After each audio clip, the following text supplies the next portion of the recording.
From Foyston, Gordon, and Payne, this is the Foyston For Thought podcast, bringing context and perspective to the issues shaping markets and portfolios. Welcome to episode 2 of the Foyston For Thought podcast, recorded on March 23rd, 2026. I'm Gabriel Lopezpineda, head of institutional at FGP Investments. Today, we're talking about something that has started to get more attention in fixed income markets: credit spreads. Over the last several weeks, Canadian credit spreads have moved wider. That naturally raises questions. Is this a warning sign? Is this the market becoming more stressed? And what does it mean for how we manage fixed income portfolios here at FGP? To help us unpack that, I'm joined by Ryan Domsy, head of fixed income at FGP. Ryan leads our fixed income team, specializing in corporate credit. Ryan, thanks for being here.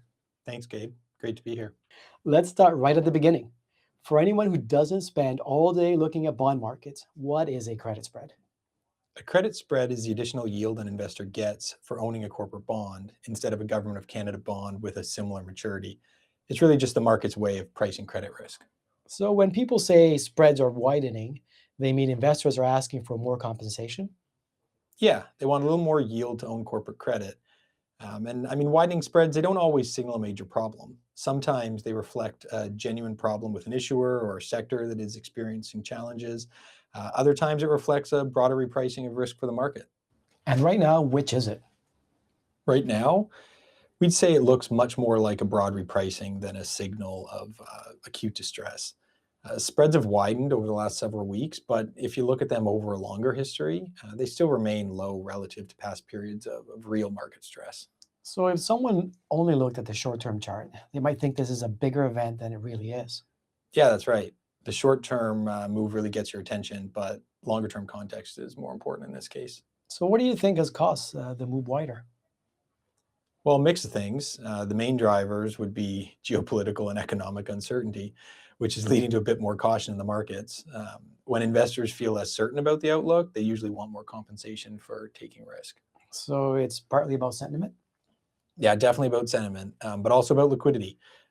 In a less certain environment, buyers become more selective and markets can reprice fairly quickly, even without a major deterioration in fundamentals. That's helpful. So it's not necessarily that companies have suddenly become much weaker. Yeah, exactly. It's more that the market's building a bit of a cushion for the uncertainty. Now let's connect that to how FGP manages fixed income.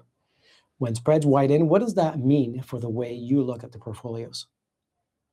Well, the first thing is that we don't want to overreact. FGP's fixed income process is built around discipline.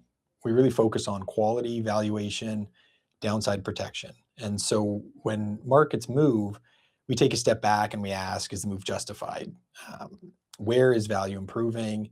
And how can we maintain a cautious positioning while taking advantage of opportunities? So you're not treating wider spreads as automatically bad news? No, not at all.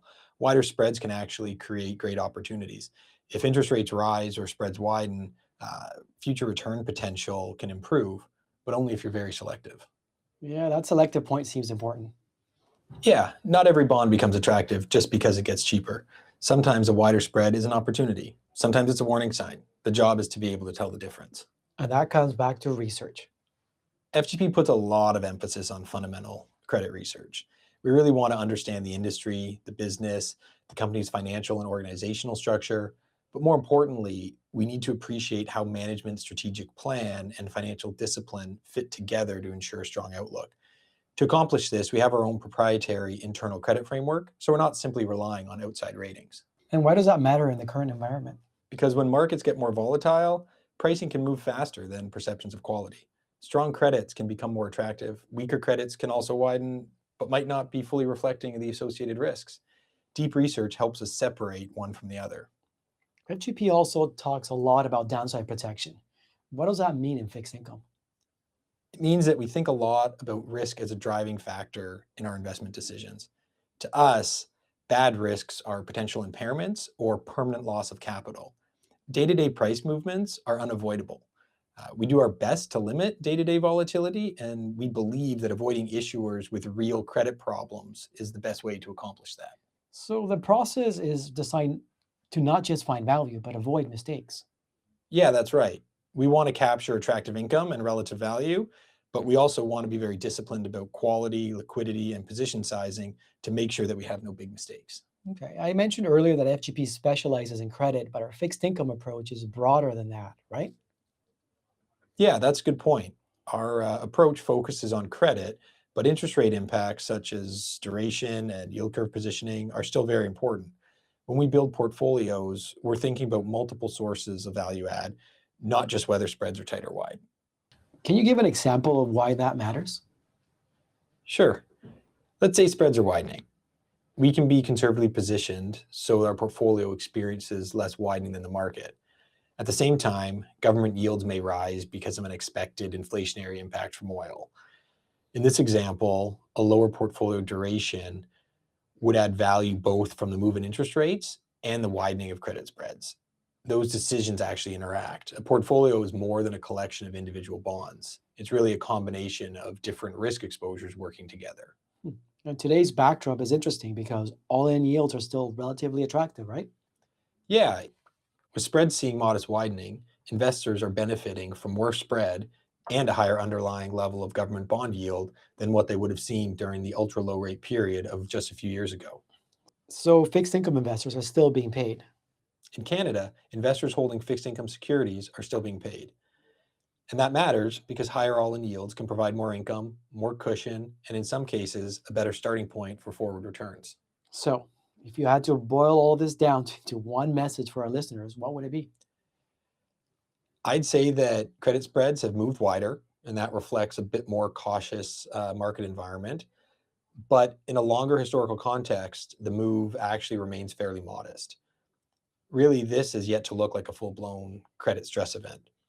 And for FGP, the right response is that we stay disciplined, we keep doing research, keep focusing on downside protection, and really be ready to take advantage of opportunities where the market is offering better compensation for the risk. So not complacent, but not alarmed either. Yeah, not alarmed. We're alert, selective, and disciplined. Well, that's a great way to put it. Ryan, thanks so much for joining me on today's podcast. You're welcome. It was a pleasure.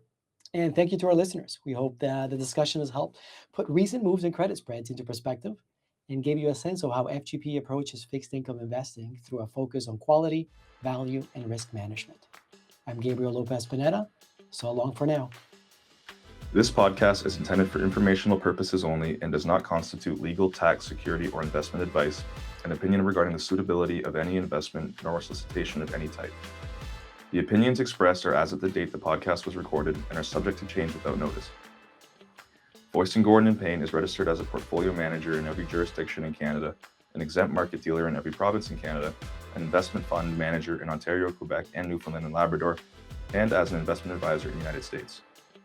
Foyston, Gordon & Payne manages a number of pooled funds referred to as FGP pooled funds that are offered through a prospectus exemption to residents of Canada. The values of the FGP pooled funds change frequently. All investment involves risk. Unless otherwise stated, performance is on an annualized basis, in Canadian dollars, and is gross of management fees. Past performance is not indicative of future performance. This podcast may contain forward-looking statements based on our views, information, and assumptions as of the date of the recording. Listeners are cautioned that actual events may differ significantly. For further information on Foyston, Gordon & Payne, please visit our website at www.foyston.com.